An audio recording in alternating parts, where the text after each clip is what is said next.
मेरे नौकर, मेरे वजीर कहाँ चले गए? मुझे निकालो, ये जमीन मुझे खा जाएगी। एक ऐसा शख्स जिसके पास इतनी दौलत थी कि उसके खजानों की चाबियां उठाने के लिए ताकतवर मर्दों की पूरी जमात चाहिए होती थी। वह चलता था तो जमीन अकड़ जाती थी। हटो मेरे रास्ते से। वह बोलता था तो गरीबों का दिल दहल जाता था। उसके पास सोना था, चांदी थी और सबसे ज्यादा वह चीज थी जो इंसान को अंधा कर देती है, तकब्बुर, घमंड। वह कहता था, देखो मेरी दौलत, ये सब मैंने कमाया है। तकब्बुर, घमंड। वह कहता था, ये सब मैंने अपनी अक्ल से कमाया है, कोई मुझसे छीन नहीं सकता। लेकिन एक दिन एक ऐसी दहशतनाक सज़ा ने उसे घेर लिया जिसका तसव्वुर किसी के जहन में भी नहीं था। न कोई जंग हुई, न कोई तीर चला, न आसमान से आग बरसी। बस जमीन ने एक अंगड़ाई ली और उसकी पूरी सल्तनत, उसके महल और उसका घमंड हमेशा के लिए मिट्टी के नीचे दफन हो गया। बनी इस्राइल का वह अमीर तरीन शख्स जिसका नाम था, कुरान एक करीम में इस शख्स का जिक्र बड़ी इबरत के साथ आता है। यह हजरत मूसा अलैहिस्सलाम की कौम से था, बल्कि कुछ रिवायतों के मुताबिक वह मूसा एस का कजिन, चचाजाद भाई था। अल्लाह ने उसे इतना माल दिया था कि उसके खजानों की कुंजियां उठाना एक ताकतवर गिरोह के लिए भी मुश्किल हो जाता था। लेकिन दौलत ने उसे शुक्रगुजार नहीं बल्कि बागी बना दिया था। मैं ही इस जमीन का खुदा हूँ। लोग उसकी शान देखकर हैरान होते, उसके लिबास देखकर आहें भरते। लेकिन कारून का दिल पत्थर बन चुका था। वह कहता था, ये इज्जत, ये पैसा, ये रुतबा, ये सब मेरी मेहनत और मेरे इल्म का नतीजा है। वह भूल गया था कि देने वाला भी अल्लाह है और लेने वाला भी अल्लाह। जब हजरत मूसा अलैहिस्सलाम ने उसे अल्लाह का पैगाम दिया और कहा, अपने माल में से गरीबों का हक निकालो, ज़कात अदा करो। उनका चेहरा गुस्से से तमतमा उठा। झुकने के बजाय उसने नबी के खिलाफ साजिश शुरू कर दी। उसने कहा, मूसा चाहता है कि वो मेरा माल लेकर मुझे फकीर बना दे। में बातें फैलने लगी।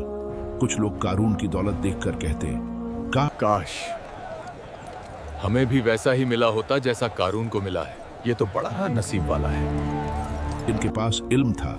वे कहते थे, तुम्हारे लिए तबाही है। अल्लाह का सवाब उन लोगों के लिए बेहतर है जो ईमान लाए। तकब्बुर हद से बढ़ चुका था।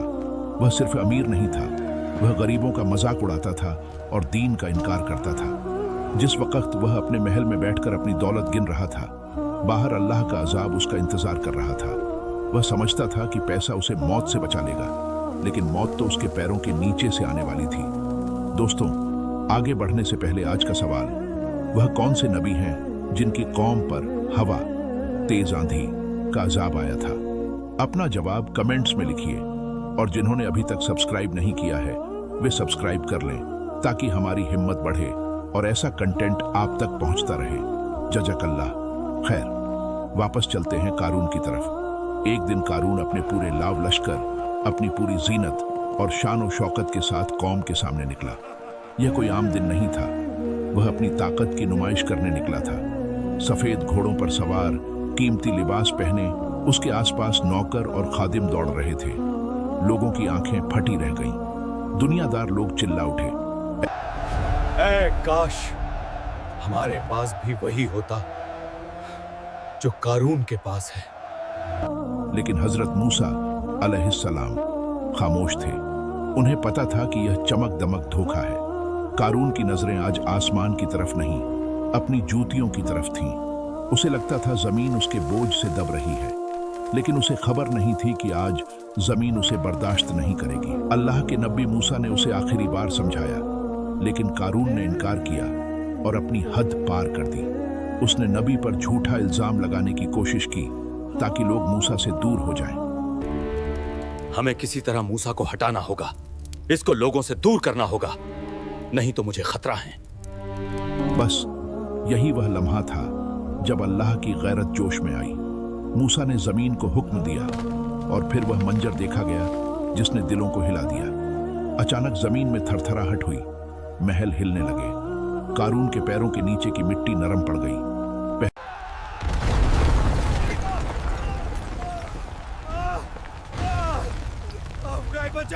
पहले उसके पांव जमीन में धंस गए। वह घबरा गया, लेकिन जमीन भूखी थी। वह धीरे धीरे उसे निगल रही थी। वह घुटनों तक धंसा, फिर कमर तक। उसके खजाने, उसके सोने के संदूक, उसके महल की दीवारें, सब जमीन के अंदर धंसते चले गए। कारून चिल्लाता रहा, मूसा, मुझे बचा लो, मूसा, मुझ पर रहम करो। लेकिन अब वक्त गुजर चुका था। तौबा का दरवाजा बंद हो चुका था। जो लोग कल तक कहते थे काश हम कारून जैसे होते, आज वे खौफ से पीछे हट रहे थे। न कोई लश्कर, न कोई नौकर, न कोई पैसा उसे बचा सका। अल्लाह कुरान में फरमाता है, हमने उसे और उसके घर को जमीन में धंसा दिया। फिर कोई जमात ऐसी न थी जो अल्लाह के मुकाबले में उसकी मदद कर सके। देखते ही देखते कारून और उसकी पूरी सल्तनत जमीन के पेट में गायब हो गई। जमीन वैसी ही बराबर हो गई जैसे वहां कुछ था ही नहीं। सुबह हुई तो मंजर बदल चुका था। वही लोग जो कल उसकी दौलत पर रश्क कर रहे थे, आज कह रहे थे, शुक्र है अल्लाह का कि उसने हमारा रिज्क ज्यादा नहीं किया, वरना हम भी कारून की तरह धंसा दिए जाते। बेशक अल्लाह जिसे चाहता है रिज्क देता है और जिसे चाहता है तंग कर देता है। कारून चला गया, लेकिन एक सवाल छोड़ गया, क्या दौलत इंसान को बड़ा बनाती है या उसका किरदार? नमरूद को मच्छर ने मारा, फिरौन को पानी ने डुबोया और कारून को जमीन ने निगल लिया। इन सब में एक चीज कॉमन थी, मैं ही इस जमीन का खुदा हूं। ये वाकया सिर्फ एक कहानी नहीं है, ये आज के दौर का सबसे बड़ा सच है। आज हम अपने बैंक बैलेंस, अपनी गाड़ियों और अपने नए नए घरों पर फख्र करते हैं। दिल में एक आवाज आती है, ये सब मैंने बनाया है। हम गरीब को हकीर समझते हैं, रिश्तेदारों का हक्क मारते हैं ताकि हमारा खजाना बढ़ जाए। लेकिन याद रखना, जो रब कारून को उसके महल समेत जमीन में गाड़ सकता है, वह हमारे तकब्बुर को तोड़ने में एक पल भी नहीं लगाएगा। अपने दिल से पूछो, क्या मेरे अंदर भी एक छोटा सा कारून छुपा है जो ज़कात देने से डरता है, जो दौलत को अल्लाह से ज्यादा चाहता है? अगर हाँ, तो आज ही तौबा का दरवाजा खुला है। इससे पहले कि मिट्टी हमें भी अपने अंदर समेट ले, अपने दिलों को नरम कर लो। अल्लाह हमें और आपको हर किस्म के तकब्बुर और नाफरमानी से महफूज रखे।